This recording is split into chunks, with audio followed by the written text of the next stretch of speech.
ఇప్పటి వరకు ఏ నిర్మాతకి కూడా ఇంత లాస్ రాలేదు. 'గేమ్ చేంజర్' సినిమా వల్ల 'దిల్ రాజు' ఎట్టకేలకు ఆయన కోలుకోలేని స్టేజ్‌కి అయితే వెళ్ళిపోయారు అని చెప్పేసి కొంతమంది అంటూ ఉన్నారు. ప్రెజెంట్ ఆ సినిమా నుంచి 50% షేర్ వచ్చింది అందులో రిటర్న్స్.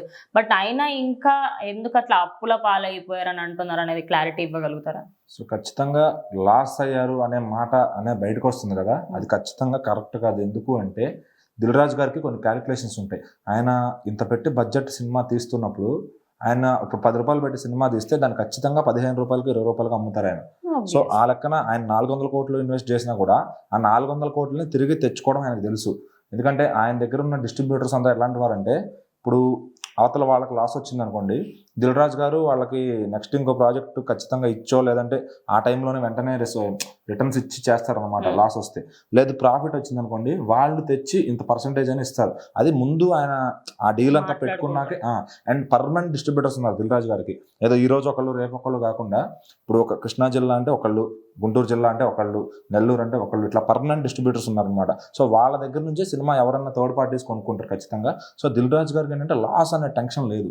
కాకపోతే సినిమాలన్నీ కూడా లాస్ట్ వచ్చినవన్నీ కూడా బెడ్స్ కొడుతున్నాయి. సో అది ఆయన చేసే తప్పు కాదు. ఎందుకంటే మంచి సినిమా అనుకునే తీస్తారు నిర్మించేటప్పుడు. ఒక్కోసారి ప్రాఫిట్స్ వస్తాయి, ఒక్కోసారి లాసెస్ వస్తాయి. ఇప్పుడు 'గేమ్ చేంజర్' విషయంలో ఏం జరిగిందంటే ఆల్మోస్ట్ ఒక 60% రికవరీ అయితే జరిగింది మొత్తం కూడా ఆయన పెట్టుకున్న బడ్జెట్లో. అయితే ఆయన సినిమా అయితే అమ్మేశారు, ఆయన ఫ్రీగానే ఉన్నాడు. ఇక్కడ డిస్ట్రిబ్యూటర్స్ అనేవాళ్ళు, ఎగ్జిబిటర్స్ అనేవాళ్ళు కొంత లాస్ అయ్యారు. ఆ 40% ఏదైతే ఉందో, ఇప్పుడు ఆ 40% లాస్ వాళ్ళకి ఎలా కవర్ అయ్యింది అంటే, బ్యాక్ ఎండ్ లో ఆయన సంక్రాంతికి వస్తున్నాం సినిమా కూడా పెట్టారనమాట. ఆ మూవీ ఆల్రెడీ 70% ప్రాఫిట్స్ లో నడుస్తుంది. సో అంటే మీరు అర్థం చేసుకోవచ్చు, దిల్ రాజు గారికి ఆయన డిస్ట్రిబ్యూటర్లకు ఎక్కడా నష్టం రాలేదు. సినిమా ఫ్లాప్ అయి ఉండొచ్చు, సినిమాకి రికవరీ తక్కువ ఉండొచ్చు, బట్ దిల్ రాజు గారికి కానీ ఆయన ఎగ్జిబిటర్స్ కానీ 2 సినిమాలు ఉండటం వల్ల ఏంటంటే అది ఒక సేఫ్ గేమ్ అయింది. ఒక సేఫ్ గేమ్ ఆడారు దిల్ రాజు గారు. ఖచ్చితంగా ఈ ఒక సినిమాని తెచ్చుంటే మీరు అన్నట్టుగా లాస్ అయ్యేవాళ్ళు. బట్ ఆయన సంక్రాంతికి వస్తున్నాం బ్యాక్ ఎండ్ లో పెట్టారు కాబట్టి ఆయన ముందే గ్రహించుంటారు, ఒకటి పోయినా ఒకటి మిగులుతుంది అనుకుని. సో ఖచ్చితంగా ఫ్యామిలీస్ అందరూ సంక్రాంతికి వస్తున్నాక బ్రహ్మరథం పట్టారు. 'గేమ్ చేంజర్' సినిమా కొద్దిగా బ్యాడ్ రివ్యూస్ అండ్ పైరసీస్ వల్ల ఆ సినిమా అందుకోవాల్సిన రీచ్ అయితే అందుకోలేదు. సో ఖచ్చితంగా 70% 60% రికవరీ అయితే అయింది. అంతకుముందు వినయ విద్యారామ కూడా 75% దాకా రికవరీ అయింది. రామ్ చరణ్ గారితో సినిమా చేస్తే ఏంటంటే మినిమం గ్యారంటీ కలెక్షన్స్ అనేవి వస్తాయి.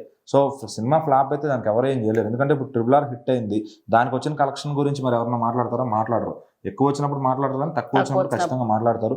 సో యాజ్ ఆఫ్ నో మీరు అన్నట్టుగా 'గేమ్ చేంజర్' సినిమా ఫ్లాప్ అయినప్పటికీ కూడా దిల్ రాజు గారికి కానీ ఆయన నిర్మాతలకు కానీ ఎక్కడ నష్టం వచ్చింది, నేను బాధల్లో ఉన్నానని దిల్ రాజు గారు కూడా ఎక్కడ చెప్పాల. ఎందుకంటే చాలా హ్యాపీగా ఉన్నారు ఆయన.